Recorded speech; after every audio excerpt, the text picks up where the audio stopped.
And here it is. It is here. Roll up, ladies and gentlemen. One man went to Mo. Here it is. It is here. Here I am. Hope you are there. The session commences and your company is required. The afternoon slot, morning slot, evening slot, depending on what part of the world you are in. That first slot that we do in the day, that commences now, slightly later than we usually start it, but we start it nevertheless. If you are available, then avail yourself of the session. You know the usual protocols. You click on the like button as you're coming in, and you click on the subscribe button if you are not already subscribed to the platform. So let's do that thing that we do one more time. So gather, let's go through the session together. One man went to mow, the eagle has landed. Anthem. Mr. Albert Congo raises.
All right, let's try this one more time. I only forgot to plug my computer into the power and then it just shut down. So, I mean, I've only been doing this for at least 1 year now, the live streaming. So, still making schoolboy errors. Your host, one man went to mow, is a dumbass, a dumbass. So, let's try it one more time. One man.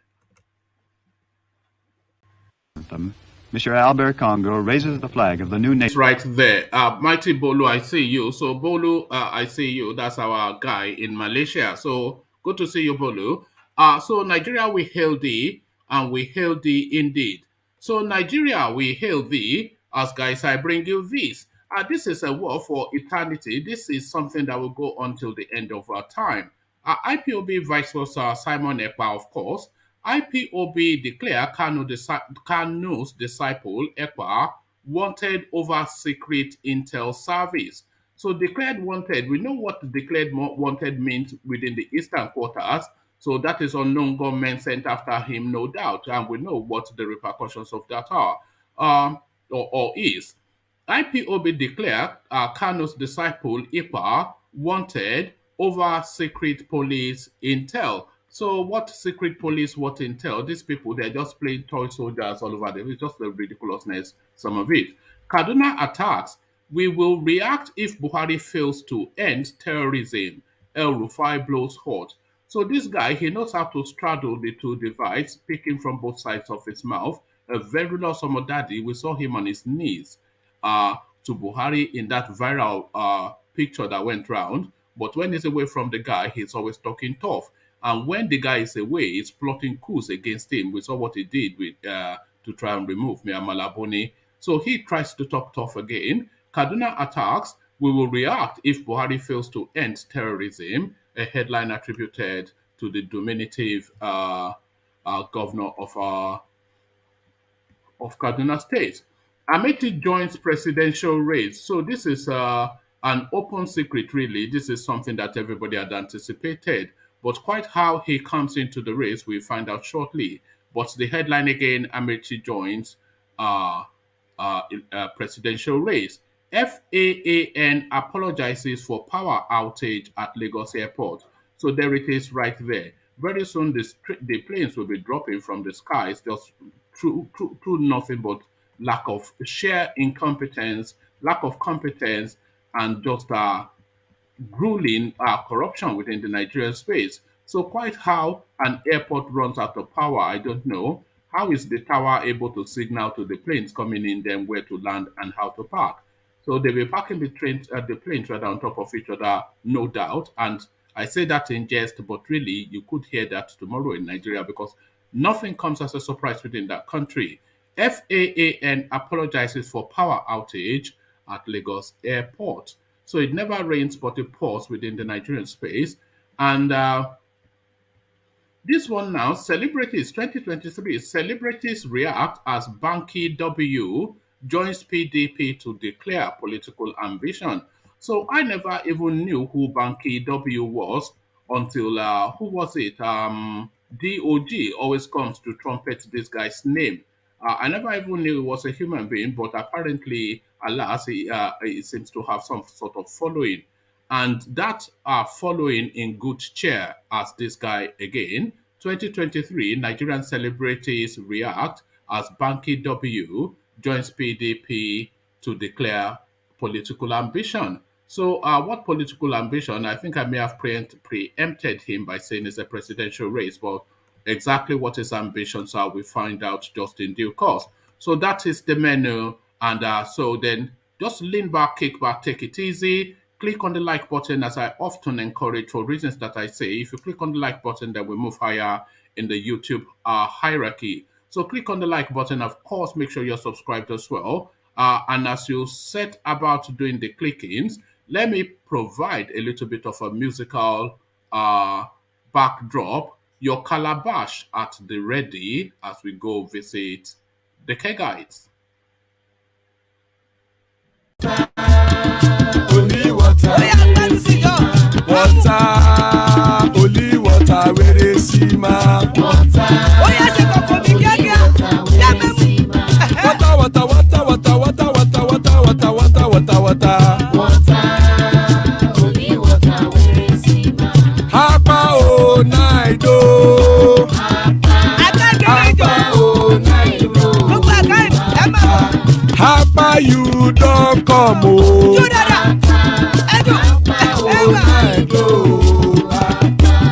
Hapa oh night oh.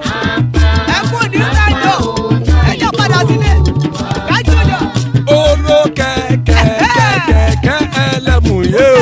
Oro keke. Ide shodi ya keke elemu re o. Oro keke. Bobby master keke elemu re o. Oro keke. Chief Latif keke elemu re o. Oro keke. Eruku lele elemu de. Eruku lele elemu de. Eruku lele egbe elemu dodo jare o. Eruku lele Ghana ti de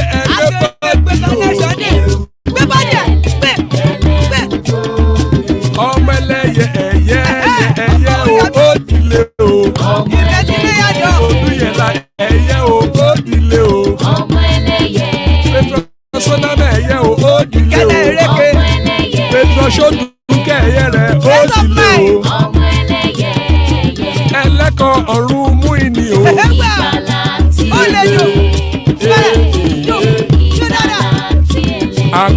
ọ̀run mẹ́kọ̀.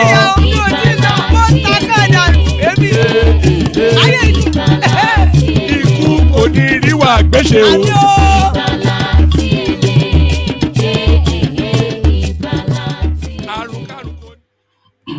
And there it is right there. Àkókò ọ̀run mẹ́ìkọ ìgbàlà tí ele.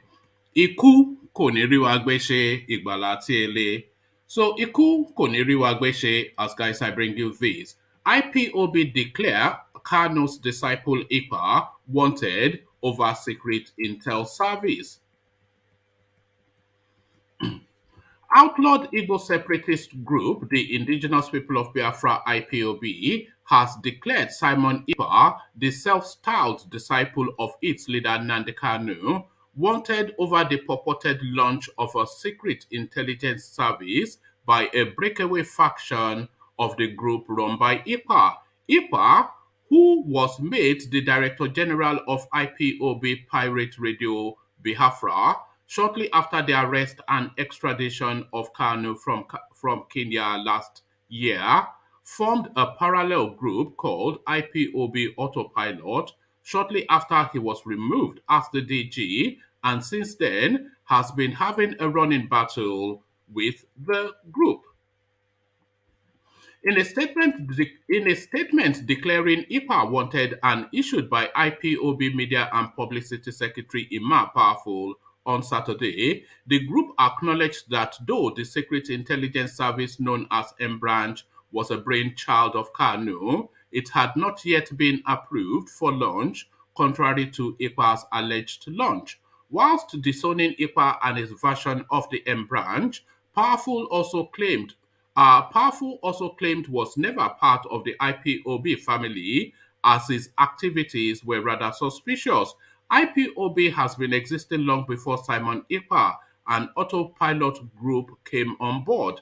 Simon Ekpa and his group are neither part of the IPOB worldwide family, neither do they subscribe to our operational methodology, and people should therefore stop associating them with the revered IPOB under the command of Mazi Nnamdi Kanu, Powerful said in a statement made available to correspondents.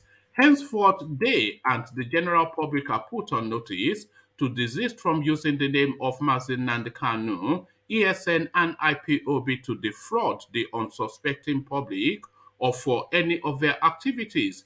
Ekpa and his group should stop their attempts to ridicule and debase the institutions our leader Mazi Nnamdi Kanu sacrificed all to establish. We want to put it on record that Simon Ekpa is not and has never been a member of IPOB. We want to clarify that M branch, which these dissidents are claiming to be forming, was commissioned by Mazi Nnamdi Kanu many years ago before launching ESN. IPOB's M branch personnel do not have a uniform. M branch is the IPOB International Secret Service. They are not in uniform, just as Secret Service people anywhere are not in uniform. So anybody claiming to be forming M branch with a uniform is on its own. Yeah, essentially that is it. So they declare him wanted, but what does that mean within the understanding that we have of IPOB and their activities? So being declared wanted by IPOB is essentially start to dig that 6-foot grave, because they will send unknown gunmen after you. Is that not their modus operandi? Kaduna attack. We will react if Buhari fails to end terrorism. El Rufai blows hot. Governor Malam Nasir El Rufai of Kaduna State has said he would not hesitate to bring in foreign mercenaries to fight terrorists in the state if the federal government fails to end the incessant attacks. The governor stated this on Friday while speaking with journalists shortly after briefing President Mohamed Buhari on recent attacks in the state. Reacting to the Abuja Kaduna train attack and the general insecurity in the country, El Rufai said the state governors may not have a choice but to find means of protecting the lives and properties of their people if the federal government fails. Speaking in Hausa, El Rufai said, I have complained to Mr. President and I swear to God, if action is not taken, we as governors will take action to protect the lives of our people. If it means deploying foreign mercenaries to come and do the work, we will do it to address these challenges. Correspondents report that gunmen have been on rampage in Kaduna State, killing unsuspecting residents and abducting many in coordinated attacks. So that is the latest development there within that space. So they are going to set Buhari aside then to commission foreign mercenaries to come and address security situations in the space. So rather than set Buhari aside and act outside of him, why don't you just invite him to step out of that office, which for 6 years now, 7 years now, he has patently shown a lack of capacity to hold. So, I mean, what are we doing exactly? Rather than you going to commission uh, foreign mercenaries, which is outside of your powers, why don't you ask this guy to step down? If he claims to be a patriot and he patently cannot do anything to, because Obasanjo told us that don't expect any more from Buhari. He has done all that is within his capacity. He said that about a year or so ago, and this is exactly what is playing out now. So if the job is beyond his head, it's beyond his capacity, then why does he not just step aside? His incompetence is being paid for in human lives, and he just sits in that space chewing on toothpicks. It's a ridiculousness, it's an annoyance as well, you know. But there it is. Amechi joins presidential race. Minister of Transport Mr. Rotimi Amaechi has joined the 2023 presidential race, correspondents can report. Whilst Amaechi has not made a formal declaration of his presidential bid, correspondents at the weekend cited a brochure prepared to sell his candidacy to Nigerians. Amaechi, a former governor of oil-rich River State in southern Nigeria, has been rumored to be nursing ambitions to become president after Mohamed Buhari, in whose government he has been serving for almost 7 years as transport minister. In line with the power sharing, in line with the power zoning arrangement agreed amongst political leaders since 1999, which rotates power between the North and South, the presidential ticket of the ruling All Progressive Congress APC will move to the South as President Buhari, who has been serving his second term, hails from the North. The 86-page brochure the 86-page brochure titled Qualified to Serve has on its cover a quote from Amaechi. I believe that the destiny of Nigeria can only be best actualized in the context of one indivisible and united nation. What is required is for us to continue to work towards a nation in which doors of opportunity are open to all our citizens, irrespective of ethnicity, creed, class, or circumstance. On the back page of the brochure is another quote from the minister. We must give meaning to democracy so that every Nigerian can find a place and a voice in a land of free men and women. We must deploy our diversity to increase our strength.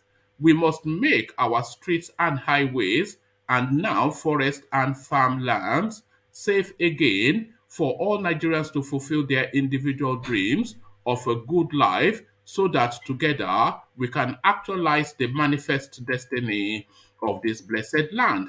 Also in the brochure are photos of the minister in different Nigerian attires, a picture of him and his wife, photographs with President Buhari on various occasions, photos with former President Olusegun Obasanjo, General Overseer of the RCCG, Pastor Enoch Adeboye, and the photos of the minister with Vice President Yemi Osinbajo, who is also aspiring to succeed Buhari.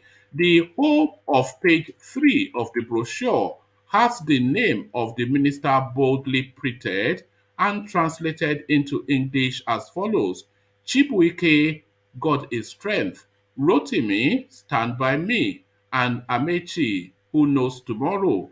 On the table of content of the brochure are 14 sections in which making the critical choice on the table of content of the brochure are 14 sections in which, let me try that one more time. On the table of content of the brochure are 14 sections which include making the critical choice, reasons why, the competitive advantage of Chibuike Rotimi Amaechi, first among equals, broad and deep experience in governance, geopolitical considerations, nationalistic outlook, political prowess, personality and leadership style, track record of performance, highlights of achievement, River State Governor 2007 to 15, highlights of achievement, Ministry of Transportation 2015 till date, and hallmarks of Amechi's leadership.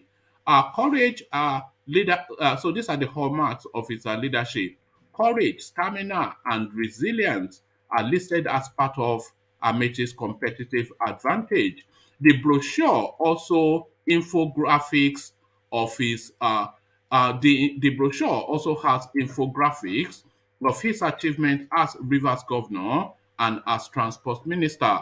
So there it is right there, an 86-page launch towards the presidency. So from that to this, FAAN apologizes for power outage at Lagos Airport.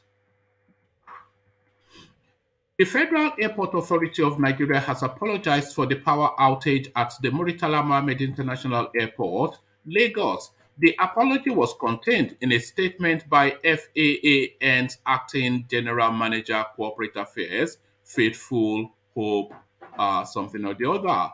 The correspondents had reported that many passengers were stranded over power outage at the departure lounge of the Muritala Mohammed International Airport. The statement reads, FAAN wishes to apologize to passengers and other airport users that witnessed a temporary power outage at the Muritala Mohammed International Airport, Lagos, at about 23:15 hours yesterday, April the 1st, 2022. The outage, which was as a result of yesterday's rain that came with very fierce wind and storm, a natural occurrence, affected one of our feeders and consequently resulted in the temporary disruption of power supply at the D wing of the airport. However, our engineers quickly discovered the fault and liaised with the Ejigbo Duty/Area Control Office of the Power Holding Company of Nigeria and together resolved the problem. Normalcy has been restored at the affected area. So there it is right there. Planes dropping out of the sky. This is the latest development, Buhari style. So this now the last readout. 2023, Nigerian celebrities react as Banky W joins PDP to declare political ambition. And by the way, I never even knew who this Banky W is. Nigerian celebrities have hailed their colleague and music executive, Bankole Wellington, also known as Banky W, who openly declared his intention to run for the House of Representatives seat in the general election 2023. So I actually thought he was going for president. Correspondents earlier reported that Banky W, via his Twitter handle on Friday, emphasized on the need to infiltrate major existing political parties to build a better Nigeria. He also revealed that he would be contesting for the House of Representatives seat in the 2023 general election.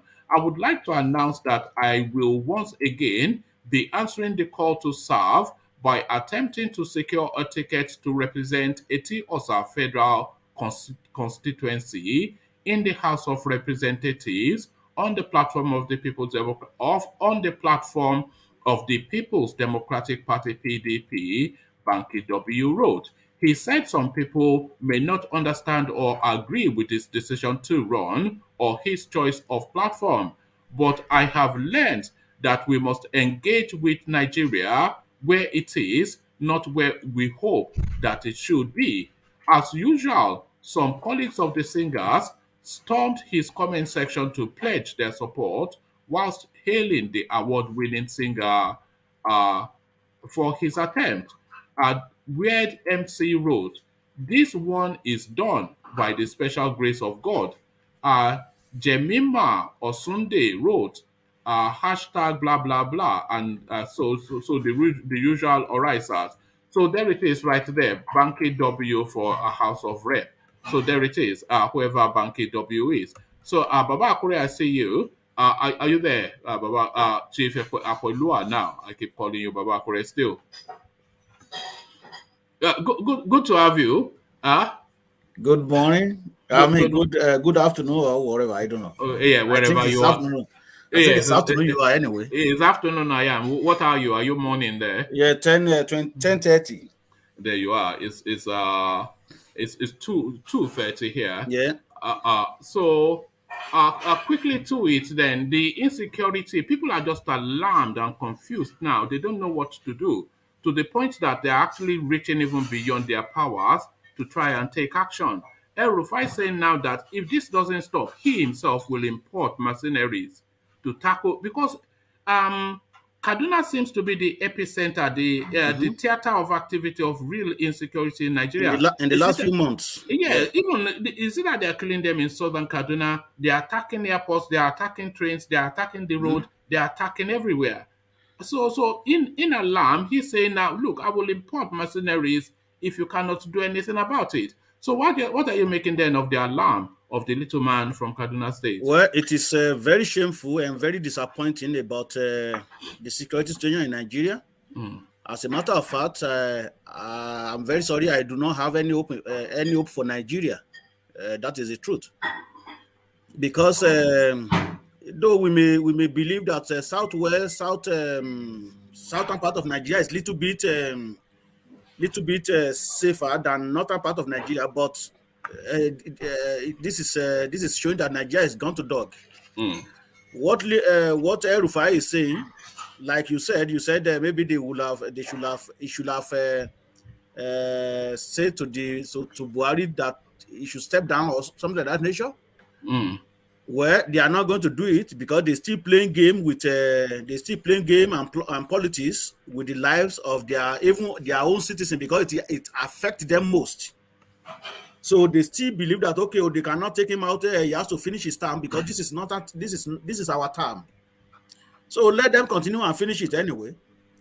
And in other hand, for him to go beyond Buhari, saying that he want to go and recruit some fighters from other country, if that is what is going to make his state safe, if he does has that power, so be it. Because we cannot continue like this. Even if something is affecting North, it still affects the whole Nigeria. Because when you hear the news in abroad, they are not going to say, it is only affect Kaduna. They will mention Nigeria. Because at the rate we keep saying, this guy only has 11 months left. At the rate that these people are killing, they would have wiped out Nigeria within these 11 months. In fact, a month is even long with the way things are going in southern Kaduna and Kaduna to be specifically. Before it was Borno State, we are aware that everything is terrorists took over the state, but now it is Kaduna State now. They took over airport. 2 days after, they bomb train on demotion. It's not even up to 24 hours. What am I talking about? Between 12 hours. Yes, they blow up another one again. So what are you telling us? But it didn't end there, Baba Akure. As the people escaped to the roads, they took over the Kaduna Abuja road, to the point that people were turning back, driving into the bushes as the terrorists took over the road. Exactly. I heard about that, and some people are even escaping. About 30 of them drawn. So it is very barbaric. If that is what is going to solve security situation of Nigeria, but it will be very shameful in front of the whole world that the so-called Nigeria that went to maybe we should pack shame first, or if we need South Africans to come and or Israelis who are real experts at these things. Nigerian army, they can't do it. Or I think we are all clear on that now. They can do it. They can do it. It's just corruption that ripped the country. It's not that they cannot do it. They can do it. How can you justify when you send somebody to war front and you want to give them gari, agbado, cassava? No, those are good food. You keep, why you they say don't this gari now? We all grew up on Eba now. Are we not Eba eaters? You give them gari and Eba. That's balanced diet now. That's balanced diet. So is that agbado they give British Army? No, the yellow one now. The yellow one. The yellow one. So it is very funny. If you don't take care of your servant, how do you think they are going to have seat to fight? If you owe them, you see most of these people that they send to war front. Do you know how much they pay them? Some of them they get more than 50,000 naira per month. 50,000. Is that money that somebody will go and kill himself? Chief Apelua, yes, you know, sometimes when we talk about these things, it looks like we're just ranting to thin air because the things that we're supposed to be doing are within our capacity. But sometimes if I use certain words, one man will say I should tone it down. You know, there's no other word to use for these people, this set of people there. What is so difficult in putting cameras everywhere? We had a budget. Somebody stole this money. We went through that yesterday. We were happy. Sorry, we I don't want to start that. Talking out of the feelings. No, just what you're saying. We went through that yesterday. You know that camera thing. What Rotimi Amaechi did was he just presented some 1-2 paragraphs to the Federal Executive Council to say that I want to buy cameras for surveillance for the train tracks.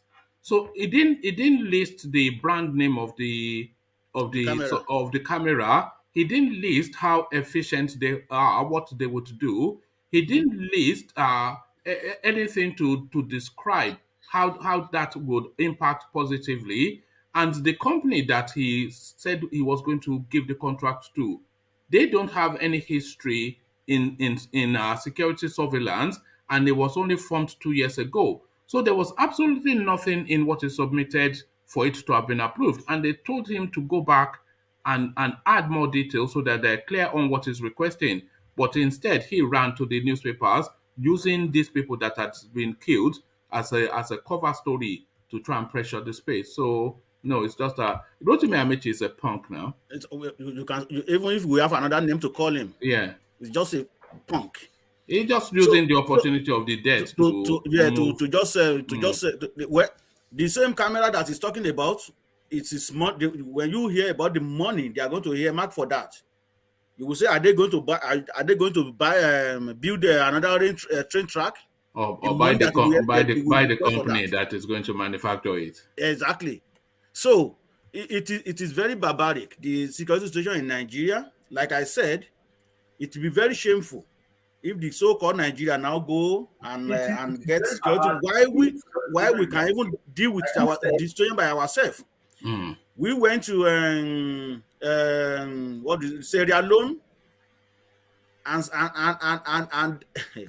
anyway, it is very funny. It is very disappointing. Hold on. Oh God.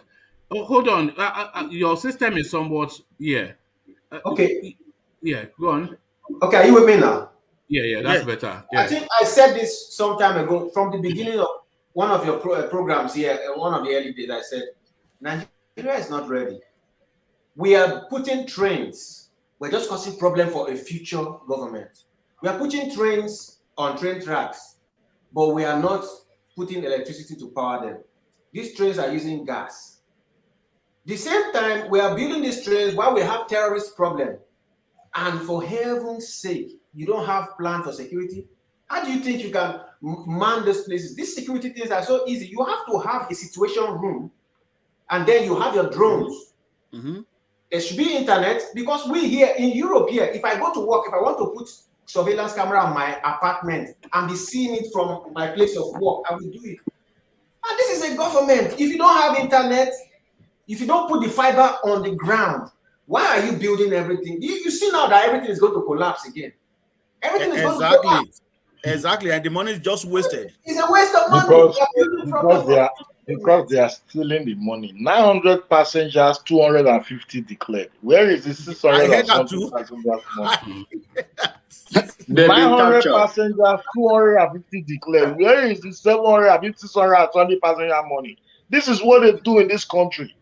They continue to grow the citizens of this country aground, continue to kill them in the detriment of where government will say whatever they want to say. Yes. 900 passengers, 250 declared. You see, I saw one budget of yes, and you have to wonder how much a ticket is, then you know how much is in play. But this is how it goes. These people don't care. We'll be saying this for a very long time. But election is coming now again, because we will continue to hammer this every single time. How many youths are ready to make change? Because if you are getting $500 for airtime from Tinubu, and that is the same person that you are still running after right now. So what change do you want? What do you want for Nigeria? I saw the budget of one governor this morning. I think governor of Yobe State, traveling to Dubai, then from Dubai to United States. Ask me how much million is that? How much? 73 million naira. God.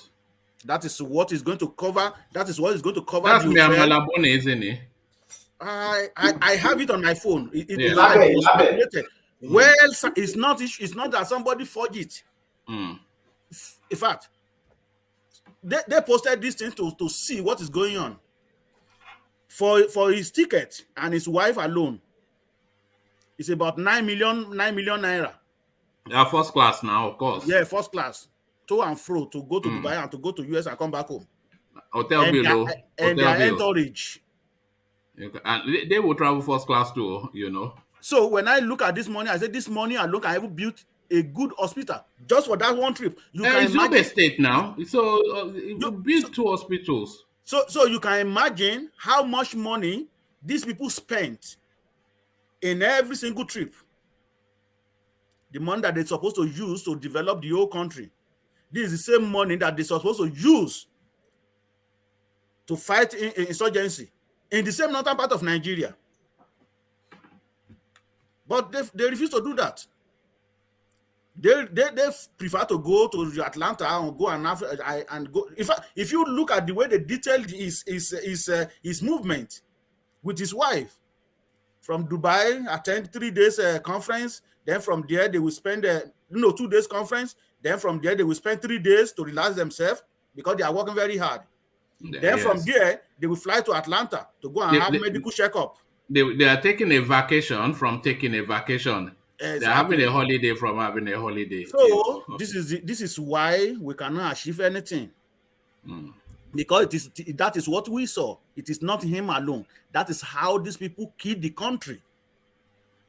Then the security situation of Nigeria get worse. They give them a ton of money for security vote. What they do with it? They pocket it, put it in their own pocket, or take it to abroad to go and save. So to cut the story short, if Rufai, if that is what he want to do and he have power to do that, I will not even go against him, because the situation in Nigeria right now is very tense. You go out in the morning, you don't even know if you are coming back home alive. The same doctor that was shot dead in that train, the first train that was shot dead, that was on Monday, right? Yes, the young lady. On Tuesday morning. That lady, according to information, was supposed to travel yesterday, Friday. Yeah, the Friday of that week. You know, and so I imagine she was just going around to say goodbye. Exactly. And then somebody will say, okay, let me take this to my sister. Exactly. And then, you know all those things that you do, just last minute, whatever. So you can imagine, they just cut his life short. God. You know, that one really pained me anyway, because she has all of life ahead of her. All of life, you know. You can imagine how they shot her life. Mm.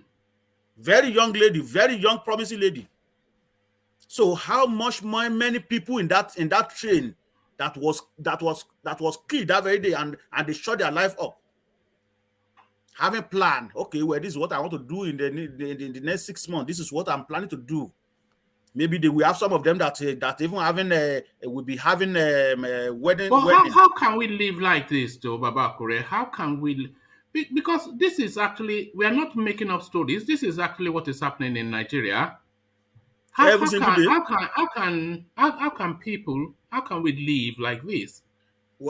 That's why I said initially that my hope about Nigeria is completely died, because I don't know. It's almost like Nigeria is outside of the rest of the world, and the rest of the world is making their progress, and we are just either even Russia, going back. Even Russia and Ukraine is even better than Nigeria, because if you can imagine, if a citizen of a country said in newspaper that I prefer to stay stay in war zone than go to my country of birth, you know that.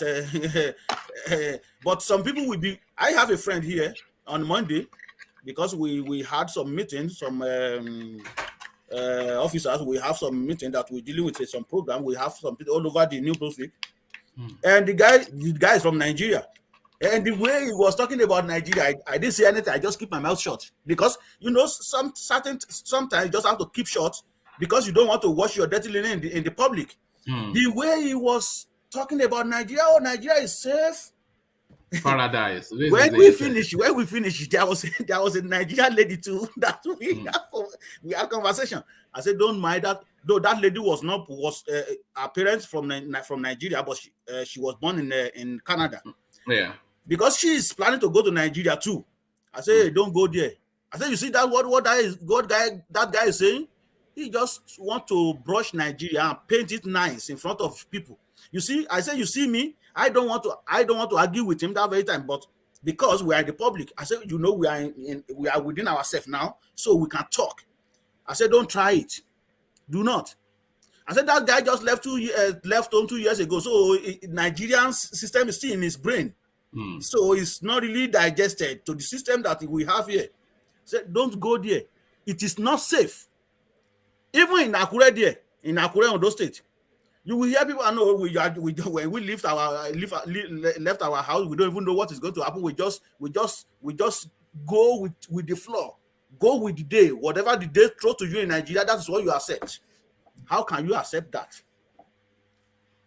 Baba, let me give you this headline. It's just the headline, because the headline is enough. Lawless policemen in Nasarawa arrest a man. Guess what this man did for dyeing his hair? What of if he has tattoo? My God, my God, man! What are we doing? What are we doing now? It's not what are we doing? That is what we have. A video. I don't have a video. It's just the headline. I'll pop the headline. That is what we are talking about. Yeah. The place is so backward. You can imagine that. Do you know that? Do you know that with all these things? Do you know that another train was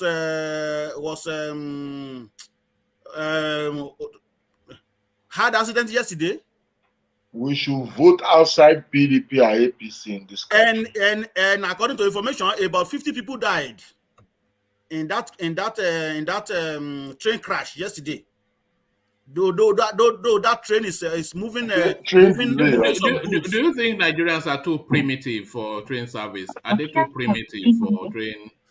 I'm not going to say that. It is just that we don't have good leaders. You don't think they are too primitive, or? I don't think so. I don't think so. We used to have train in Nigeria. I could still remember. In fact, God Almighty. Anyway, woman, let's just. All right, but it doesn't. Hold on. It doesn't get better, Baba Akure. Federal Airport Authority apologized for power outage at Lagos Airport. So Muritala Mohammed International Airport, the departure lounge, there is no electricity. Then the So place how crash. how does the tower then signal to incoming planes? That is exactly what I'm going to say. If you don't have light in your runaway, how is the plane over there going to see where they are going to land? Torchlight now, torchlight. Or They will you know, give pilot torchlight. They will be pointing torchlight. no, or they can Oh, use God. they can use a headlight. You know, the one that Hunter usually used to go to the boat. Yes, They can put it on. unbelievable. Yeah. It is very, very funny. Anyway, you see, they Not know. the local airport or the Muritala Mohammed, which is I the know. first You know airport of Nigeria. What take them? They know that okay, there could be the power interruption. What take them to have standby generator? Because immediately the light is off, then that Automatically kicks in. What take them? And you know what the funnest part of it? One man, Yeah. I said it on this platform before. Every ticket that I buy to travel to Nigeria tax is the highest among all the airports. What are they doing with this money? Nigeria, you know what they said caused the power outage? No. They said it was raining. Okay, yeah, that's it. So that's a new thing. They don't know it rains in Lagos. That's a new thing. That if little wind blows, yeah, the whole light will shut off. So that is it. I am saying it, and I will be saying it. When you buy ticket, any of you that you buy ticket, you go to Nigeria, check the tax. You will see that Nigeria tax, airport tax, is the highest among all the airports. So what do they do with this money? You know that money that you've just described is the same as this manifest that we saw from the train when they told us 200 people bought ticket, but 900 people on the train. So that's how it goes now. It just disappears into the. There is no doubt about that, because if this money is being utilized very well, we're supposed to have a very nice this thing that always push loads from plane to where you collect your luggage. The other time I was in Lagos, it stopped working. They have to use hand to roll the bed before it starts working again. And the bed is already cut into half. Then you are getting airport tax. You are getting everything. Even the security there even the place is not even secure, because they can still steal your bag. So it is very funny. How can you justify that no single thing working in Nigeria? No food, no road, no electricity, no even internet safe. I think Ego will testify to that. No, I was just waiting for Ego. No internet. And you will come here and be praising Nigerians. Even the internet you get safe. Even the internet you get safe. By the time it's spinning, the 5 gigabytes you have already gone. They took it. We came for president. That is our next supporter. We came for president. You see the problem, man. No, that's his candidate now. So forget Atiku. We came for president. We need a man that is dogged. We are talking about. We need a bully. We need a man that is dogged, that can shout at every. When you wanted Buhari, you needed a bully. Yeah, look at him. We can use Buhari was brought into this country leadership by one man and his caucus. How is Wike better than Buhari? By far, 1 million times. Why are you talking about this? All right, let's move also that another person. When you elect Yesu Wike now, you will see leadership in this country. If Yesu Wike can beat 200 bridge in Livers, it will be 500, 1,000 bridges across Nigeria. Yeah, I was going to say that. Okay, hold on. Yes, now. We need leadership that spend money in the country, not put it in his pocket. Or share it with thieves and nobody goes to jail. All right, thank you, gentlemen. Let's get back to Baba Akure, Chief Akpelua. 2023, Nigerian celebrities react as Banky W joins PDP to declare political ambition. So I never even knew there was a human being called Banky W until somebody kept on mentioning him on this platform. But you, of course, you are down with the kids. So what are you then making? Because we've been encouraging that the youth space should come into politics, but this guy comes in sensibly in exactly the way that people are recommending. He says that there's no point rallying against these people. You have to attack Nigeria the way as it is now. So he's going to go into the PDP because that is the most opportunity to effect whatever change. Don't go and form some silly party and be making noise all over the place. Go into where they are and then effect the change. And he's also coming in at the National Assembly level. So he's not saying he wants to become governor of Lagos State, which he will not be. He's not saying he wants to be president, which is of foolishness, but a realistic entry point, which is a House of Reps slot. So what are you then making of this element called Banki W and its incursion into politics? Thank you, one man.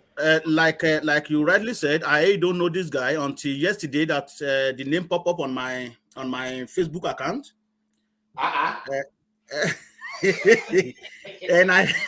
And I read through it and I saw some comments. I thought you were in the clubs doing all the. No, are you not a nightclub? I don't know him. I may. One man, the tired guy. Nigeria is funny. You guys don't know Banki W. I don't know. It's a different generation now. You know. I don't know him, but what people really talk good about him. They said that he shouldn't have joined PDP or APC. He should have just go into different party. That if you join PDP, there's no way they will corrupt you. Which like me too, I have the same mentality. Because if you are honest, one honest person cannot beat 100 people. You have to get out of the place. So the best thing for you is to go and meet those people that you believe that you are in the same campus. If you are so generous, you are so nice, like people talking about you, and you come and join some groups, then it's going to be a very big problem. And to me, it is good that youth join the race, but I will like them to join different party, form their own party, and all the youth can support them rather than PDP or APC. You know the reason? Because these two parties, they are very corrupt. So there is no way you join them, you will corrupt. I'm going to cite an example of our dad. That is Desmond Elliot. We all believe that, Desmond Elliot is a very nice person, good, and all kind of things. But what happened? During NSAS, we saw his impact, because he was one of those that say, they have to sanction media. They have to do this because this and that. All these kids, and he calling us, we are his age group, calling us his children. Desmond Elliot is just a common criminal. So, and he's another APC criminal. It's a punk. In his constituency, when they went and he put sanitizer and bomb and he put his name on it. They just gave opportunity and come to the media space to talk rubbish. So now, he was lucky he was talking from fire. He would have collected one from Nigerians. They used to give people collection here. So now, don't you see the wife of Obiano when he collected? When Chris Tucker collected, are you going to blame me now? You have collected something like that, Desmond Elliot. Are you going to blame me now? Or those people that don't really believe in youth? What happened to the guy in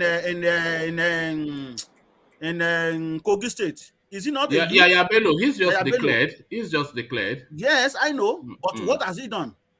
Absolutely nothing. What happened to you know Aisha Buhari in the last election? She was kneeling down on the rostrum that forgive him. We know he has not paid salaries. Okay. And they told us he was re-elected. Somebody that didn't pay salary. Exactly. But he didn't win the last election. No. Of course, we know their games. What happened to this Dino Melaye? What happened to him? Yeah, that was Baba Salah. You see, it is very funny when we're talking about youth self. There was a guy. He was one of those House of Rep in Akure South, because Akure South, they joined them together. Then they will have to provide one representative. Do you know what he said? He was in US. He lived quite well in US. You will expect such person to come to Nigeria and now use the knowledge that he had in US and use it for the betterment of his people. What did he do? And what did he say? He said, boy, Nigeria is the best place to make easy money. And what did he do? Absolutely nothing. He made easy money. Exactly, he made it. That was the only thing that he made easy money. So you will not blame us now that we don't really have trust in the youth that is joining either APC or PDP. Baba Kore, Banky W answers you because he was anticipating that position. He said some people may not understand or agree with his decision to run or his choice of platform But I have learned that we must engage with Nigeria where it is, not where we hope that it should be. As usual, some colleagues of so that's what he's saying, that you must engage with Nigeria where it is, not where you hope that it should be. And where Nigeria is at the moment, unfortunately, is with the PDP or the APC. So you're going to form some random. We saw the example with Ore now. He's just there in the ethers making noise. The point is that, you see, let me tell you something, right, one man. It is just our youth, they are not wake up yet. It doesn't really matter which party any youth take their candidacy. It doesn't really matter. Because our youth, most of them went to school and the school didn't go through them. You are very correct about Akure. Their brain are dead. The youth of this country. They believe that, okay, if we don't join PDP, if we don't join APC, nothing is going to happen. They already been weaponized with poverty. Win from any party, but it's not like that. In Western world, you can be a independent candidate, and you can still win your seat. But our youth, our people, they are not ready. Even if you are talking to people, say, oh, you don't vote for this person, you talk, they will say, oh, if I will collect this money, because at least I will use this money to cook okra soup today. If I don't collect it, they are not going to. They will still win, and they will put somebody that they want. Why don't you justify your conscience? Why don't you do what is needful? Why don't you perform your civic rights first? Trust yourself.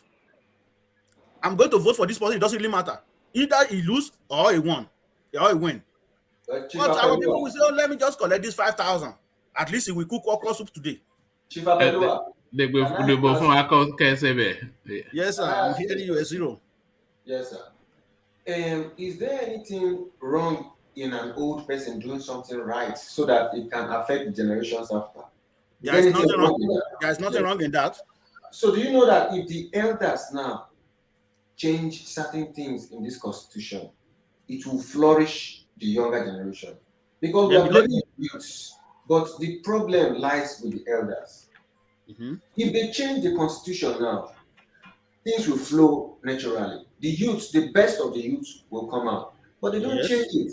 And that is why people like Banky W, look at what he's forced to do, going to another evil party. I mean, how is he going to impact positively in that setting? There's no way. He's just going to. I think his music is not favoring him anymore. He's just trying to retire with politics, because there's not going to be better. He's not going to be better than Desmond. He can't. He will have a godfather there. He cannot work independent. So what is it changing? That is exactly what I'm saying. That is exactly what I'm saying, because we've already put our trust in a lot of youth that joined APC and PDP and they didn't do anything. So there is no the decision of to make Nigeria better is in the hands of youths. If they don't take action, work collectively, not Banky West join PDP and one join APC. Because there is no way they will have a godfather like Ezio said, and this godfather is also corrupt. And these are the people that will be controlling them. Oh, this is what you have to do. I have this candidate, this the person. And if you don't do that, they will start messing you up, setting you up, do all kind of things.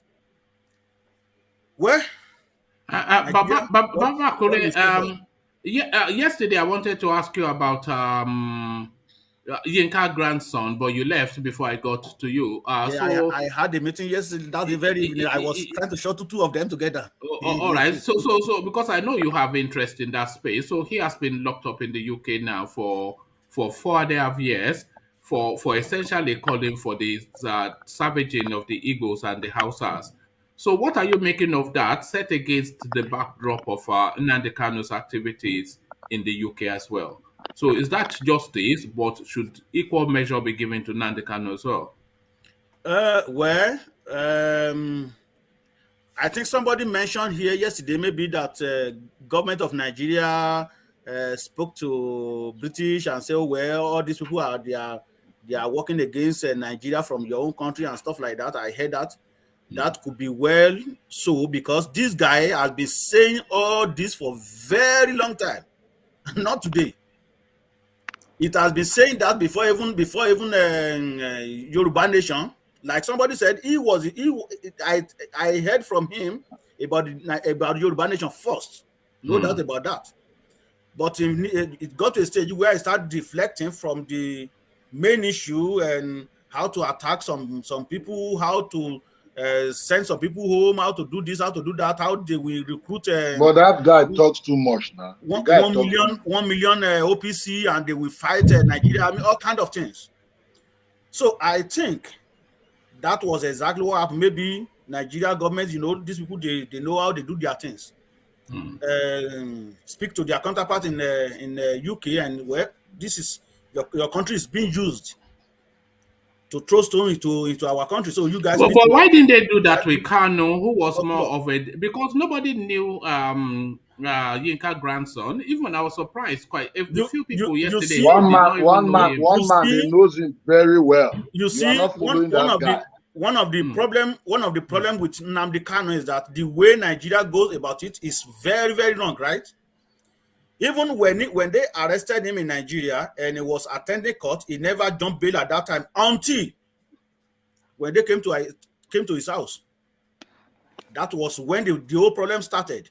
So why do you think British want to give amnesty to Igbo people or Ipob at that time?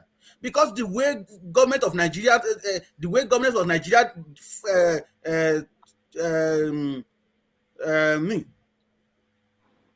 attend to the matter, and they kidnap him without follow due procedure from Kenya. So how can you justify that? But this one is right in UK. Nobody. Sorry, who said they kidnapped him? What was the evidence they kidnapped him? He was arrested now. I don't know what you're saying. They kidnap. You should say the same way it is. Okay. Do you know 6 months before Nnamdi Kanu was arrested, he was not in UK. He was wanted by the Scottish police yard. People just say things. I don't know that. No, don't say that. He was going from country to country. He was going from Israel to he couldn't go to England anymore. He was wanted by Scottish police yard. Can you present? No, I don't know that one. Where did you get that from? How come you are just talk what you don't know? Can you present us with the proof? Public domain. Send it out, put it online. Wanted by Scottish police, Nnamdi Kanu. Yes, questioning. He had the case file. The case file, Scottish police case file is 6 digits with dash. The case file I have is my phone. Just allow people to just spew information that no, I'm challenging him now. I'm not challenging him. On my phone. I'm driving. I will send it to inside my phone. It's an old message. No, but you are wrong. That's not just carrying this. No. If you have evidence, then present it. But I will send it on your YouTube. When you stop driving, I will send it to you on your YouTube. We are all learners here. I'm not making a blasphemy. Calm down. Okay. Everybody calm down. Everybody calm down. We are expecting Hold on.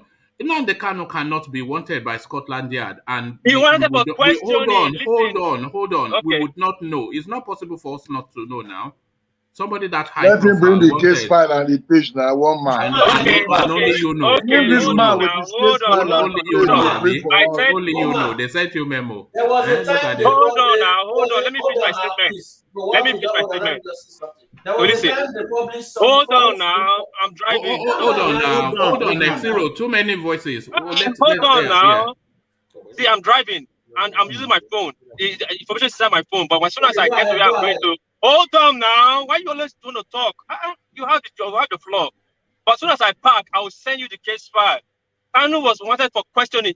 Actually, the original question is number 2 man. Was wanted for questioning. He knew. That's why he couldn't go to London. He couldn't go to London for past 6 months. He was going to Israel, Finland. He was touring around. He didn't go from London to Kenya. People don't know. He did fly from London to Kenya. Are you true? He flew from other European countries to Kenya. Really? But they said he left. Are you done? Okay. Are you done? On which passport? People keep saying he was arrested. On Is what that passport was he Hazel? Who is arrested on? speaking? Is that Hazel? What passport? No, it's World Peace. What passport was he No, arrested that's what I'm on? saying. I'm asking a question. People keep saying he's arrested by people keep saying he's arrested. British don't say anything. He has a dual passport, citizenship. So depending on the passport he flew on. But Kanu left England with Nigerian passport because he was wanted. That's why UK is not getting involved in his case. If he was arrested on UK passport, UK will be involved. We all know diplomatic laws now. Okay, can I say something now? All right. So I'm not aware of what you just We said. need proof. We need proof. If that's the case, then I would know because I follow that. I almost every day we talk about this guy now. Can I say So we have a now, lot of Bobby? information. I'm driving. I'll send you all the information to you. Don't worry. Let me say something. I'm not looking black at me here. Let me say something. I think what you're okay, quickly, Xero, and then we go back to what you're trying to say. I'm not an Nnamdi Kanu apologist, but I think what you're trying to say, because I followed this guy's story a lot. There was a time a false information came out that he's wanted by, I think a politician said, yeah, Interpol is looking for him, you know. Then after that comment by that politician in Nigeria, I think it's the information for the minister or something, he came out the next day and said Interpol is not looking for him because he has no business with Interpol. And Interpol, somebody went and did the research and asked Interpol, they didn't find his name on their list. So it was Interpol and not Scotland Yard. But he was not arrested in Kenya. He was just picked up because it was against international law. Where? It's against international law to pick up somebody. Where was he picked up? Even Kenya. Kenya said he wasn't arrested by them, so it was fraudulent. Which country was he arrested? Kenya. He wasn't arrested. He was picked in Kenya. He wasn't. No, we don't know. We're just speculating. Where? Hold on, World Peace. Even he has said via his lawyers that he was kidnapped. That's how he described it. But he didn't mention any country, specific. He said any Kenya. Country. No, Kenya. What are you saying? This major Kenya. Okay. So don't make up stuff now. Don't make up stories. No, sorry. No, I'm just asking which country, because you don't need to ask. You don't know that it's wanted in Scotland. You don't know if you speak up in Kenya or not. You don't need to ask questions. Let me tell you. Ego, listen. All right. We are all educated here. If Nigeria government arrest Nnamdi in Kenya, Nigeria will come out and say we arrested Nnamdi Kanu in Kenya. No, he was illegally abducted. He was illegally abducted. That's why they cannot come out to say it. That's what they are saying. Nigeria government is not saying such. Nigeria government didn't say they abducted him. Hold on. Yeah, World Peace. If they abducted him, would they come out and say they abducted him? Okay, Mr. Wama, I want to be very rational here. No, what's your argument? I don't get it. My argument is this. Nigeria government said he was arrested. It didn't say he was adopted. Yeah, but what would they say? Young man, we want to know. Now, the reason the Ipob are saying he was adopted, he said he didn't go through the diplomatic ties of when he's right to agree for deportation or not. They become rendition and how they say the language. It became necessary rendition and how they say. So automatically like he was adopted. Right? Huh? Rendition you are talking about. Rendition, yes. Hold on. So they didn't go to legal process, go to court and maybe go to court and defend his right, like you go to court and defend his right and all that. If he has just all those parts, like maybe he failed before they can deport him. But he was just arrested. The next day, bundled on plane and sent him back to Nigeria. But It was Kenyan government. It's Kenya. It's Nigeria and Kenyan government. They have agreement. They have ties. If we are arrested by Kenyan government and I get handed back to Nigeria, there's nothing wrong there. Oh, hold on. Hold on. That is why Nigeria is backward then, because you are saying something that is not in line with practices. You cannot arrest somebody in one country and just send them to Nigeria just like that. You need to go to court. The court of that country will now give you extradition to send them to Nigeria. Yes, that's why I'm saying we are learned. Yeah, if Kenya admit he was arrested in Kenya. That's what Kenya is saying. They don't admit. Yes. But what are you saying? You are confusing me somewhat. I don't know if anybody understands. Okay, let me say. Okay, let me get this. Let me say to you properly. Yeah. Kenya did not admit he was arrested in Kenya. Yes. And that means he was not adopted in Kenya too. If he was not arrested in Kenya, he was not kidnapped in Kenya. All right. So what happened to him? That's what I'm saying. That's the question we have to ask. Where was he adopted? Which country? That's where we start. And okay. Let me explain something to you. So don't say anything. Let me explain to you. So there are two ways that Nnamdi Kanu could have ended up in Nigeria, either legally or illegally. So if he was arrested in Kenya legally and brought to Nigeria, he has to go through that route that Baba Akure just described. A court has to sanction his extradition, and the court sanctions that because of international human law laws that protect somebody from being just abused by a sovereign state. So he has to. So if he's done it legally, he has to get a court order. But if it's done illegally, he's kidnapped and then he's bundled through diplomatic packaging to then be renditioned back to Nigeria. So that's kidnapping. So that's renditioning. That is what Buhari tried with Umaru Diko in London and failed when he tried to kidnap him in London. So if Nigeria kidnapped him in Kenya and illegally renditioned him to Nigeria, they are not going to tell you that they did that today, because that is flouting international law. Do you understand? Yeah, I understand. Right. So what is your my problem is Kenya is supposed to have come out and say, yes, Kanu was in our country, but we didn't know when he was arrested. That would have solved the issue. Kenya released a manifest of Kanu's entry into the country. They showed when he entered the country via their their immigration system, but they couldn't identify that he left. Okay. I've not seen that, because the last time I followed the information the news, I got tired and I'm like, because for you to say you are not aware, you are just bringing us. I stopped following. Listen, I stopped following. Don't worry, we understand that you are not following. We understand now. That's for you to come and be painting different narratives. I'm not painting different narratives, Mr. Ego. I stopped following. It's not a crime. All right, let's get back to 70%. It's not a crime. All right, let's get back to Baba Akure to round off his thoughts on Yinka grandson. So, like you said, there's a lot of issues that make the case of Nnamdi Kanu stand out against that of Adeyinka grandson.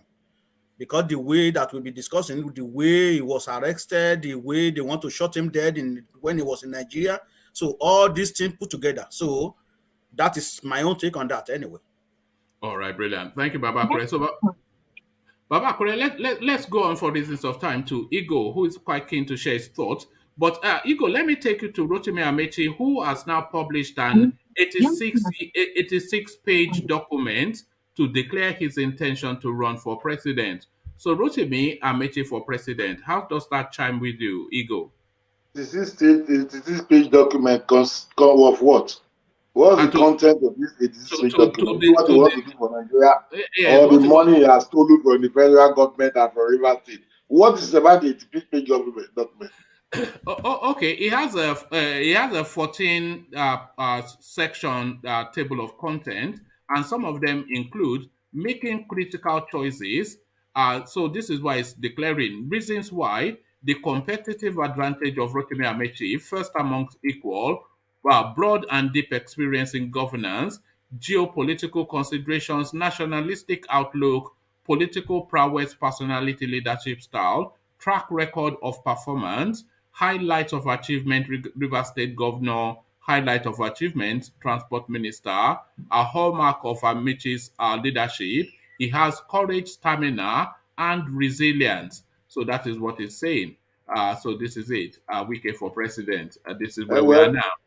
Well, good luck to Amaechi. Not Wike, sorry, Amaechi. Rotimi Amaechi. Amaechi. Good luck to Amaechi. If he's declaring and he has the support of his party, and he can have the tickets for the 2023, well, good luck to him. But I don't believe Amaechi will win an election in this country. Why not? What will stop him? We can say whatever we want to say. Nigerians are becoming more aware in this very current dispensation. Forget what they are playing for us. Now, you see this 2023 election, they should be ready to rig it if not, it's going to shock Nigerians. They should be ready to rig it. If not, it will shock Nigerians. Because a strange person will emerge and lead us in this country. We are tired of people. Bangida has rejected most of all these people. We are tired of this leadership, regional leadership, or tribal leadership, or whatever, religion law. We are tired of all these things in this country. And the way the North are going for it, that is why you see a Wike always backing for this article, Tamboa and these people. When it was time for them to give him the ticket during his challenge to Buhari, nobody argued it with him. Yes, there was some contest, but they handed it over to him, article. The party is not telling you now that they want the power to come this place. You are arguing with them that you must take it to the North. Article will not win election in this country. This PDP, my APC, the only person that have the chance to win for that APC, I've said it before, is Osibajo. If they think that Tinubu will defeat people, yes, I'm not saying he's not going to be a good president. I'm not part of his supporter, though. I'm not saying, but he's too old to lead us. Then when you come to the side of the PDP, whatever, because Wike, Rotimi Amaechi, I don't see anybody giving him ticket to run for the president. Well, I don't know the plans of the cabal. Then when you come to the south, you will see the power tussle between person like Wike and Peter Obi. These two people, the south side will be looking onto them, because Bangida has told us that we should rule out Atiku, rule out Tamboa, rule out Saraki, rule out. When did they say that? They visited him of late now. Don't worry, they following the news. I just saw that one online. I don't know how true is it. They visited him of late, about 4 of them. He told them they should leave this power and you will follow the news now. Don't worry, you get information soon. So he's not showing any of his support beyond. He said to vote for someone that believes in Nigeria first, not region or from here or from here. If Atiku should be doing the right thing by now, he should raise the Southern leadership up and support him. He should not come and be telling the Southerners who have given him all his support all the years and he has failed to defeat Buhari that he should come and give him the other chance. He will not rule this country. That one is just the fact. We should look for leadership from the grassroots. Come on, we need some other people. That's my take on Amaechi. I wish him good luck. All right, brilliant. So El Rufai, now fed up with Malam Buhari's incompetence, is threatening to bring in mercenaries from other countries to come and address the insecurity that is epicentered within Kaduna State. So if Malam El Rufai, of all people, is conceding that Buhari lacks the competence, rather than him bringing mercenary, why doesn't he just invite his popsy to just step out of that office? He has not done anything in 6-7 years to indicate any competence, and we cannot afford what's to come before this guy leaves office. Well, you know, it's political season. And then when you hear some of these northerners speak, you should be very mindful of what comes out of their mouth. It was this Rufai that is telling Nigerians that Buhari is the most competent, is begging him to run for second term. It is this Rufai that has been championing the Buhari-led administration as the #1 in this country. Now it has gone to the stage, 2 months to leave office. It's not telling Nigerians that he's going to do this, he's going to do that. While we admire him as a wonderful minister during the Obasanjo era in Abuja, we also admire his courage and his leadership in Kaduna. He should lead us well. He should not mislead us in this country. He should lead us well. He should stand by the word. Most of these people should be standing by what they've said in the past and defending it. that coming to the end of the whole train ending and come and be telling Nigeria a different story on political purposes. And Buhari must understand that one of his key men in that region is that Rufai, is the person who championed the movement of that guy. Apart from Tinubu from the south or wherever, or from the south. So if Rufai is not going against his boss and making decision, come on, he's a controversial leader. He can do anything. Rufai is someone you cannot predict. So whatever decision Rufai makes, I support him because he's a leader and he has his own ideas. All right. Do you know who Banky W is, Ego? Yes, I know him. He's one of the musicians like the Davido. Are you a stranger? He's also a musician like the Davido. All right. Well, a musician no more. He wants to go to the House of Reps, but he is looking for tickets within the PDP. But a lot of people are attacking him that why would you go to the PDP? Who are some of the parties that have destroyed, who alongside APC have destroyed the country? So he responds that, look, there's no point in going to form some ridiculous new party or go and join some obscure party that stands no chance. So if you want to effect change, then you have to do it from within. So I have to go and join these people. This is where Nigeria is now. So there's no point in just being some loudmouth or Luther guy. Just yes. So what are you making of his argument for joining the PDP? And also, what we have been recommending for all these youths coming into politics is to start at a lower base to get their footing and grounding in politics before they reach to higher political offices. So he's coming in at a decent entry level, which is the House of Reps. So if he's 4 years there, then he can have ambitions towards Lagos State Governor and then from there propel towards the presidency. So that is the trajectory, not just some obscure guy just popping into the space and say, I want to be president. So what are you making of Banky W's politics, Ego? In the first place, that guy, I know him to be one musician who formed a party in the last election. I think it was Modern Democratic or whatever, MP, whatever.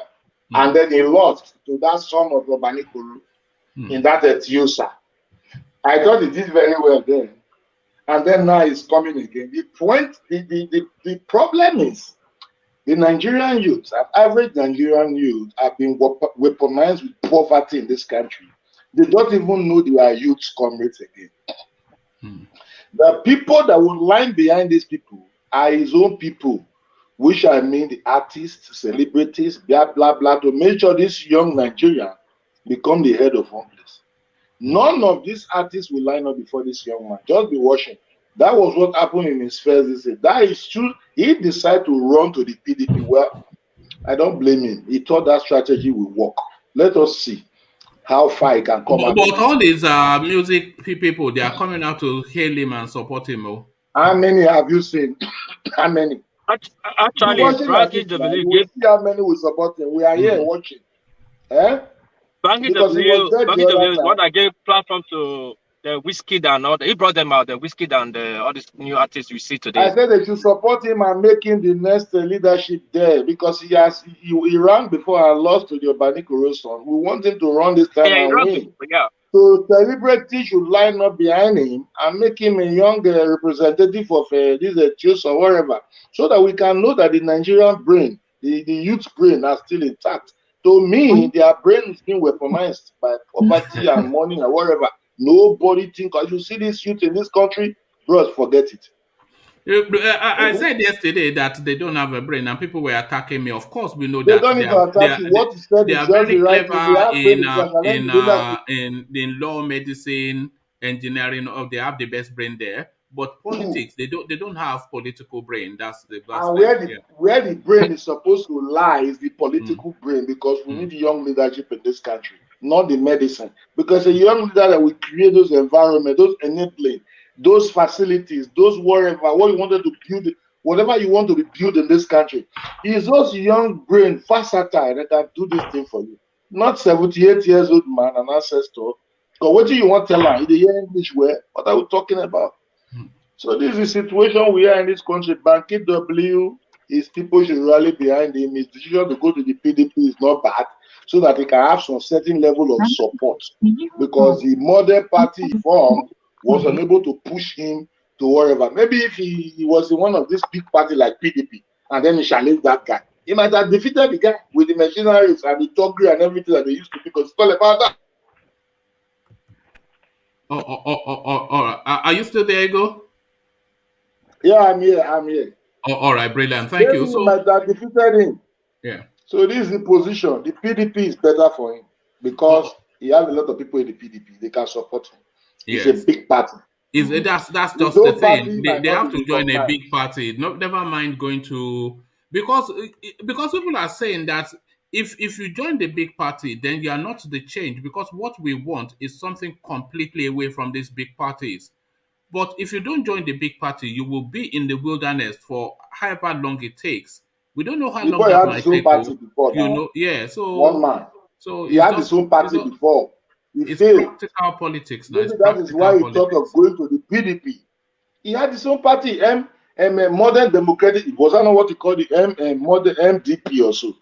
Something like that. He failed, and maybe his brain has told him, or he got some advice. They will say, okay, go to a bigger party. Maybe they can support you. And that's why the guy went there. So we should try to support him. He's just a young man. Not that we know if he can deliver for us or not. We don't know. But we need people that are young also to be there. All right. Ego, the Federal Airport Authority of Nigeria has apologized for power outage at the Muritala Mohammed International Airport, Lagos. So there it is right there. The premier foremost airport in Nigeria, the 27th largest economy in the world, up Nepal. This is the thing. So when that train is taxiing in and there's no light on the runway, and they are they asking the pilots to use torchlight? Is this where we are now in Nigeria, Buhari style? Look at that. Only God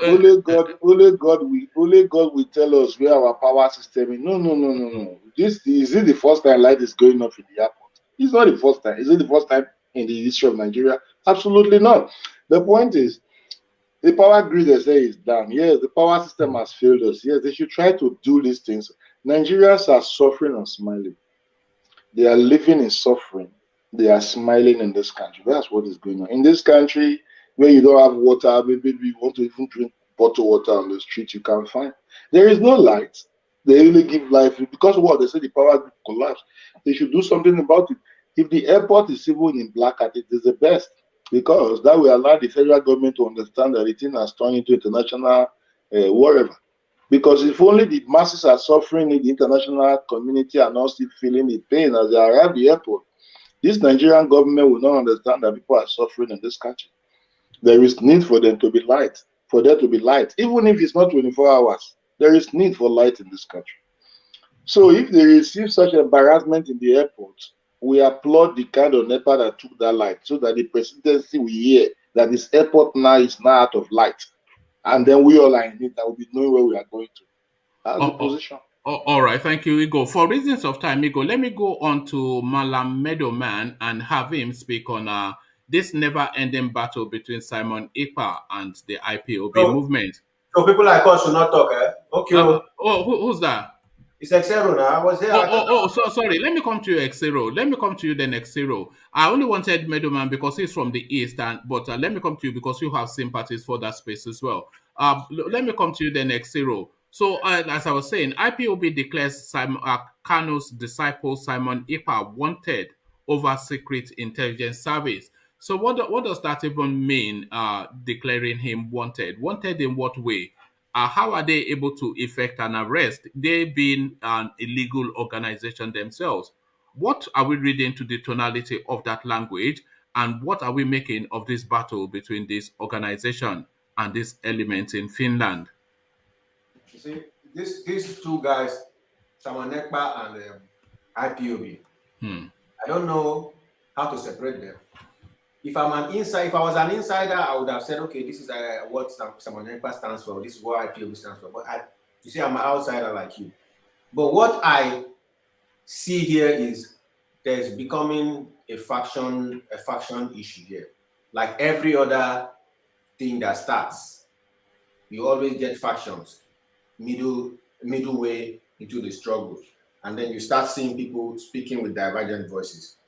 I've seen from skits from Ekpa, where he's commanding that they should sit at home, whereas there's another group that thinks they shouldn't sit at home, you know. So, and these issues of DOS did this, DOS they didn't do this, you know, nobody knows who is in charge of this movement since Mr. Nnamdi Kanu went into prison, you know, was arrested. So it's been like this. I don't understand. But is the language though of declaring him wanted that I don't understand, because the only people that I know that declare people wanted are sovereign states, and that is an alert then to their security agencies to effect the arrest of that person. So IPOB is not a sovereign state; it's an illegal organization. It doesn't have a police force, and it doesn't have power of arrest. So what does declare him wanted mean? Is that unknown gunmen? Is that signaling to unknown gunmen? Well, I don't know who wrote that story because Simon what is it? Ima Powerful. Ima Powerful has been on one end, like I've heard before. It's from one end because when Nnamdi Kanu was arrested, there was a struggle of what are they going to do with the sit at home. So Ima Powerful made a statement sometime saying there should be no sit at home, everybody go to work. And then another group said, no, we should sit at home on Mondays, you know. So I think Ima Powerful is the DOS directorate, the one in charge of DOS. Why Ekpa, as I learned, was the person directed by Nnamdi Kanu to lead the affairs. You understand? But there's a confusion there because if there is a structure, you can't just put somebody somewhere else to lead the affair. There should be, you know, a delegation of power so that the structure will continue. That was what I heard as I read it, what caused the confusion. So Simon Ekpa is on one side, the DOS is on one side, and there's been a clamor that the DOS has misappropriated funds or something like that of that nature. I don't know, you know. But what I see is a power tussle that is helping nobody. Nnamdi Kanu can simply, through his lawyer, pass a message to whomever and say this is his authentic position on issues. So all this other news and it's just to set further confusion into their group. You know, that's what I think. So why is Nnamdi Kanu not directing, as you've just said, via his lawyer to say this is what I want? Is he too busy with his own wala with the Nigerian state? That to tell you one thing, that the group is broken into factions now. Because if it was still the same group as we used to know it, it's just for him to pass a message and it will get to the ears. But if there's divergent news here and there are two, you know, prominent figures, Ekpa and Powerful, then you know that the group is divided. All right, thank you. And El Rufai's insistence that he's going to get foreign mercenaries since now he's considered that Malam Buhari has failed. Is that politics or is that him just fed up? Yeah, this is something I like to talk about. See, I think we should go back and read what Obasanjo said about this man, Rufai. And it's beginning to play its true color again. Once you are leaving office, there's no hope for you to continue. The man finds a way to make himself relevant in the next scheme of things. Don't forget, he was one of those who tried to skim out the current, I think is it the next chairman or something of the party? Yes, Mia Malabuni. He was roundly embarrassed when after he came on national TV to say the president has given them a go ahead to change the guy, only for the guy to continue, because even the INEC said that it's not possible for you to do this. The same guy now has used that anger to start facing Buhari. Do you think it's anger, or do you think it's just this avalanche of attacks from bandits on his own state? Twice train bombed, once the airport attacked, the motorway completely taken over by the bandits, and he the governor of that state. Do you think it's just exasperated by just this endless onslaught by the bandits? Yeah. No. Let me tell you something you also have to know. Because using native intelligence, we can all gather and piece out things together. The bandits were coming to destroy, kill, pillage, push people away from their land. And the Rufai and his co were renaming those communities and putting emirs there. Does that sound like somebody who is... I don't know about that. Or when did that happen? Most of the communities that these people, go and do your research. Most of the communities were being given different names. Yes.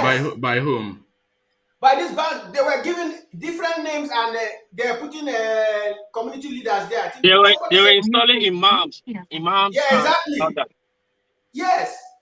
And when they interviewed Rufai one time, you know what he said?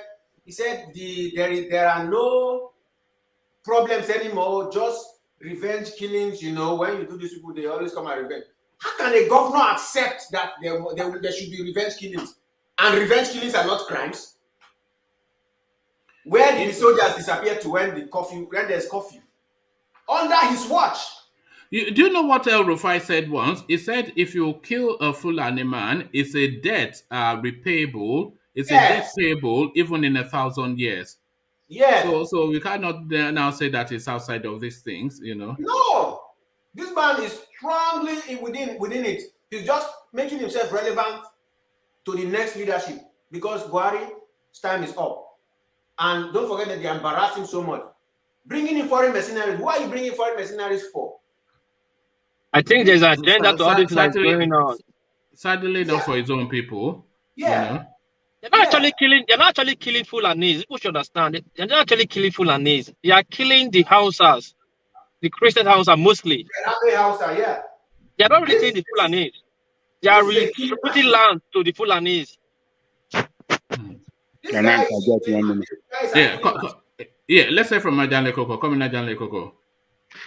We should not misinterpret his call for mercenaries.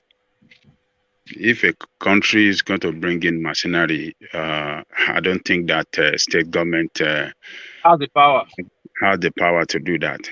It has to be by the authority of the federal government. We should remember that Jonathan did the same thing too. He brought in mercenaries to fight Boko Haram brought mercenary from South Africa. So if he's calling that he's going to bring mercenary, it's not an illegal call. It shouldn't be, we should not perceive it as if he want to go and bring some criminal in some places. He's trying to go and bring professional soldiers. But does he have the authority? Yeah. He doesn't have the authority, but he has to do it. For that. Jesus supposed to invite him for that. No. I think he's trying to embarrass the federal space. Yeah. Don't forget. That is anarchy. That is anarchy. Inviting a mercenary, you are a state government, inviting a mercenary to how you say federal state or how to say to go. That is anarchy. How do you call it? I don't know the language again. They're supposed to arrest him for that. Well, they can't arrest him now. When the state of insecurity is what led him, how can they arrest him? They can't arrest him. And the defense minister, what's that man's name? The one that told us to defend ourselves. And Magashi. Yes, they are also at loggerheads. So this is where these things are coming. Hold on, Zero. You see, him calling for mercenary, if you have a very serious federal government can,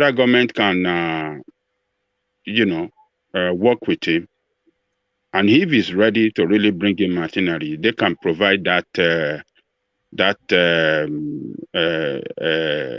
expertise for him to achieve that.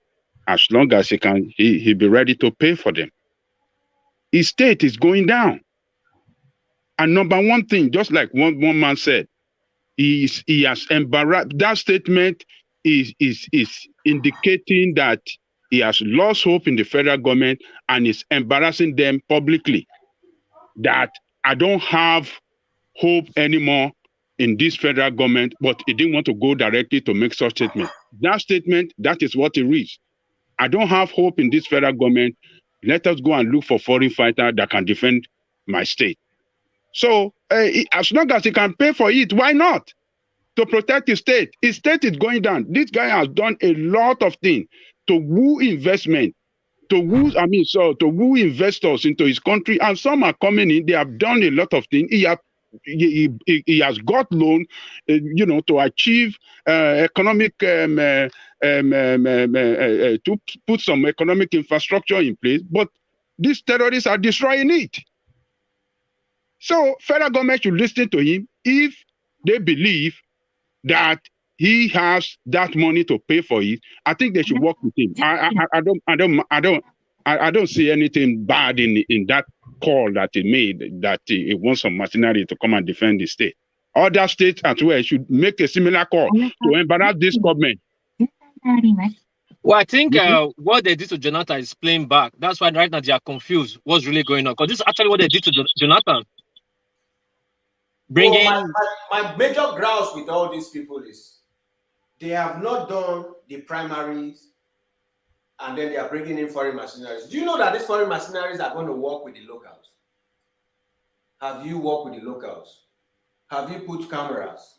The basics are not even there. The basics are not there.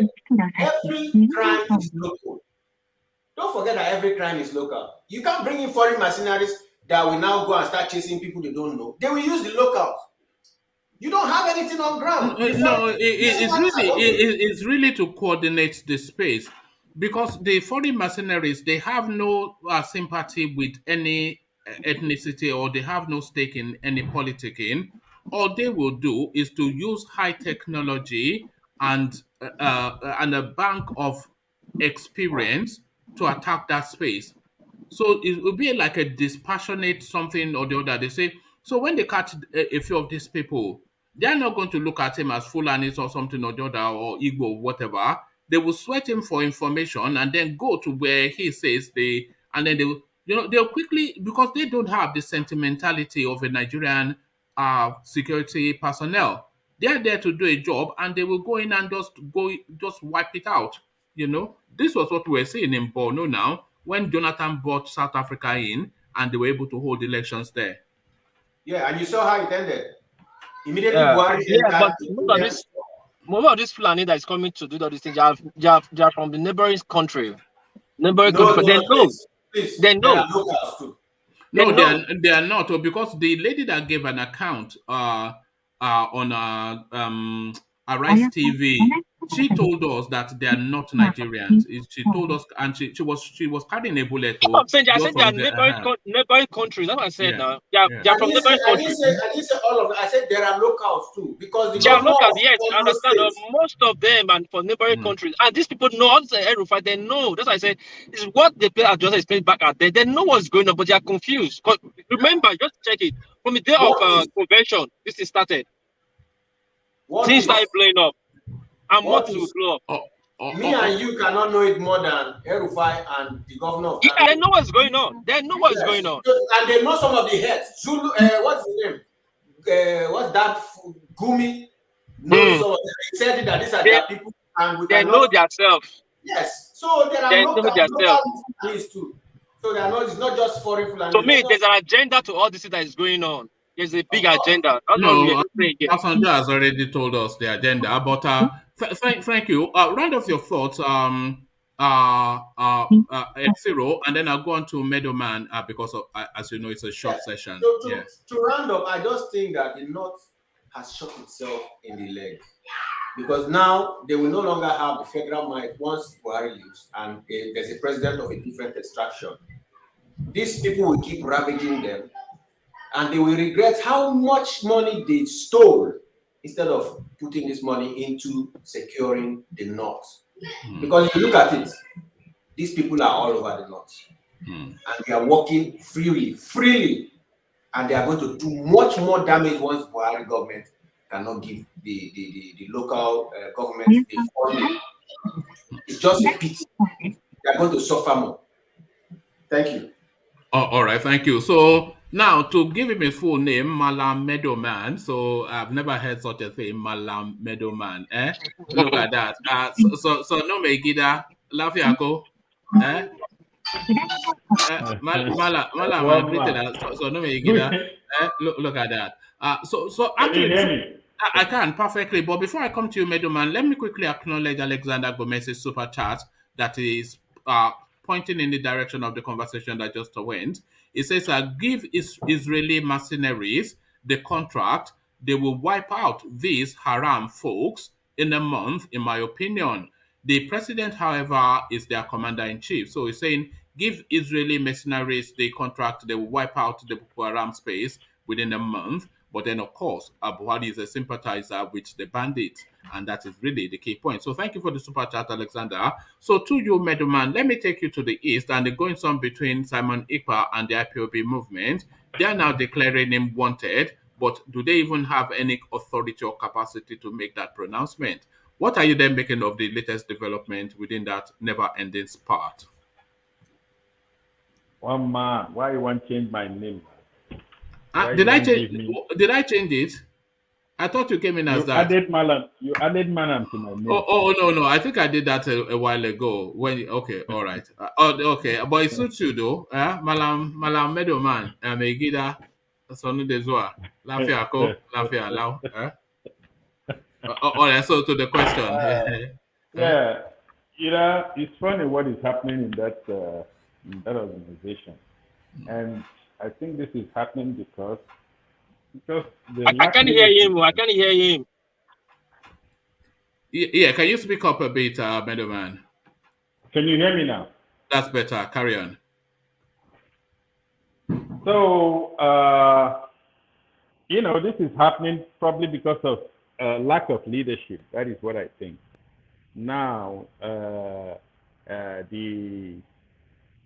wanted declaration of Simon Ekpa being wanted is something that is beyond me. I don't understand how that is going to, what they mean by that. But I've been listening. You see, I've been reading some things and hearing some things from our people back home. I reached an personal opinion, that this Simon Ekpa of the guy is dangerous. He's showing signs of being even more radical than Nnamdi Kanu himself, and there is a tendency of a local IPOB to take something more or less the political route of trying to solve some issues. Biggest of them being Nnamdi Kanu being incarcerated, and there is another wing, the Simon Ekpa-led wing, that is keen on being confrontational, and that is really disturbing their progress. And I saw something somebody wrote something he was saying about Soludo, because Soludo announced that he wanted the seat at home to end in Anambra State, and this guy was sort of challenging him not to try it, that he's a criminal, he's been bought, and all those usual how do you call it, sabo kind of language, rhetoric. Yeah. It came back, and the people on ground are not that keen to follow that line. But the thing is that if one or two people have guns and they come out and threaten people will stay at home. If just two people have guns, 1,000 people will stay at home because they are threatened. They know that the security apparatus in the country right now cannot defend anybody. They can't even defend themselves. So the Nigerians, that goes to talk about the security situation in the Nigerian state right now. It is at the mercy of anybody willing to break the law. Which language do you think the space chimes with the most? I'm talking about the IPOB space. Which language do you think they chime with the most? That militant tonality of Simon Ekpa, or the tempered down new approach that IPOB is trying to adopt? So the tempered down approach that IPOB is adopting, or that militancy that EPA is promoting, which of them rhymes more with what the Biafrans want to hear? I think is more the political tone right now. I mean, the IPOB as an organization, but this part of IPOB, especially those based in the diaspora, they still want to continue with this militant tone, militant way of confrontation. And this tone, the local IPOB is trying to adopt, is due to the disruption it's causing in the lives of people right there, local people. They are seeing it, and they you know, they want to, you know, step away. You see that they try to It's send another man's son to the war front, isn't it? Send another man's son to the war front. Exactly. So you are in the comforts and the safety of Finland, asking them to go and take them on frontally in Abakaliki, you know. Whoever dies, Abby. Yeah, and people are dying. People are dying. Young people are dying, confronting the military, confronting the police. And when the military and the police strike back or attack them, he will be the number one person to come out and say, "Oh, they are killing innocent people." But of course, innocent people are being killed, but because of the incitement he is causing, and what do you think his game is? Because he's new to the space. I know he has been a voice in the wilderness for a long time, but he's new to the frontier of discussion within that space. So he's now newly come into prominence. But what do you think is after Simon Ekpa? I think he's after stepping into the shoes of Nnamdi Kanu. I think that is what he set out to do, and he has a huge following. From what I understand, he has a huge following. People listen to him. He is charismatic, not as charismatic as Nnamdi Kanu, but he is. And I think he has some financial strength with which he is doing this thing. So do you think if it takes that sport, that Nnamdi Kanu sport, do you think that will be a setback for the Biafra narrative? And I'm only saying this because it seems to be going back to where Nnamdi Kanu started from, with the aggressive language, rather than coming in at this now moderated negotiation language that we are now with IPOB. So he wants to go back from the beginning again to radicalize people. Rather than evolving, because you have to evolve. Nnamdi Kanu reached a limit that whatever he's saying cannot make more impact than what he has said before. He reached a limit, so it became obvious that the tactic had to change. You know, the movement had to evolve politically, and this guy is doing exactly what he said. He is starting from where Nnamdi was like 4 years ago, and it is absolutely unnecessary right now, and it's being dangerous. All right, thank you. In my opinion, I think he will eventually become another faction, even if or when Nnamdi Kanu comes out, he will become another faction. I agree with you as well, but when I've said that, people are quickly to try and shut me down that no, as soon as Nnamdi Kanu comes out, this guy will subordinate himself to Nnamdi Kanu. I don't think so, because he has tested the power and potency of the front seat, so he's not going to now give up that front seat willingly, Nnamdi Kanu released or not. So I also feel that he will, if Nnamdi Kanu comes out to come and take his spot, this guy will form a faction either to rival or to complement Nnamdi Kanu, but he's not going to subordinate. And forget this language that I am Nnamdi Kanu's disciple. Oh, that is just for the, for the No, that is just for the naive-minded people. Yeah. Yeah. He is going to be another faction. He's going just like Nnamdi Kanu became another faction to mass up. He is going to become another faction. That is what I see happening.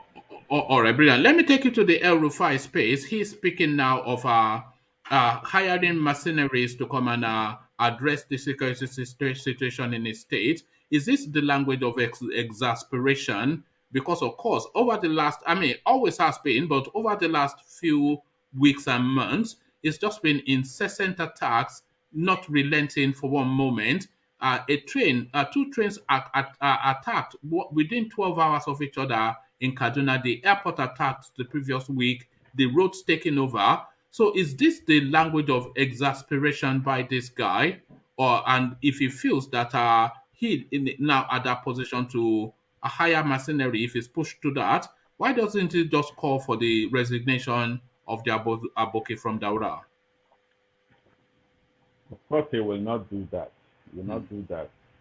And I think what he's doing is trying somehow, in a certain manner, to dissociate himself from the policies of the present administration towards security, because it is hitting him as it is tainting his political his politics as a state governor of that state that is being attacked every day.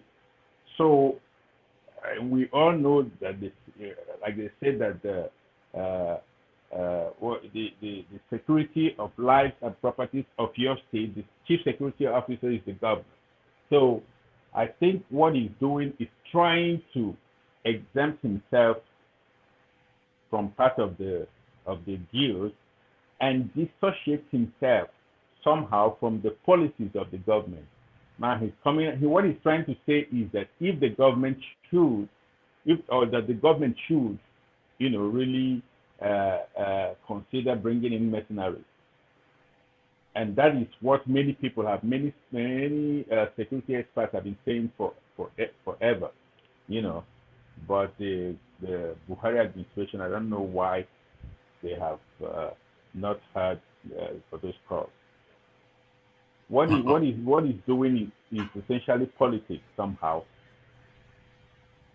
a mixture of politics and despair.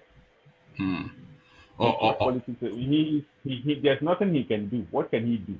He doesn't even have the mandate to import mercenaries. Yes, so because you need security clearance. So it's not just, we are not shopping for a car. You need the level of clearance that you would need for that is at the federal level now. Otherwise, it would be an illegal act. Then you are inviting foreign invaders into the country.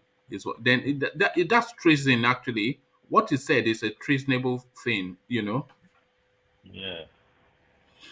All right, thank you, Middleman. So we've hit the 2-hour mark, and gentlemen, you know what that means. We shut it down almost instantaneously, which is exactly what we're going to do now. Thank you for your company. Always a delight in your company. Hopefully, you are available later in the evening when we have even more time to engage with these topics. Thank you, one and all. We leave it there.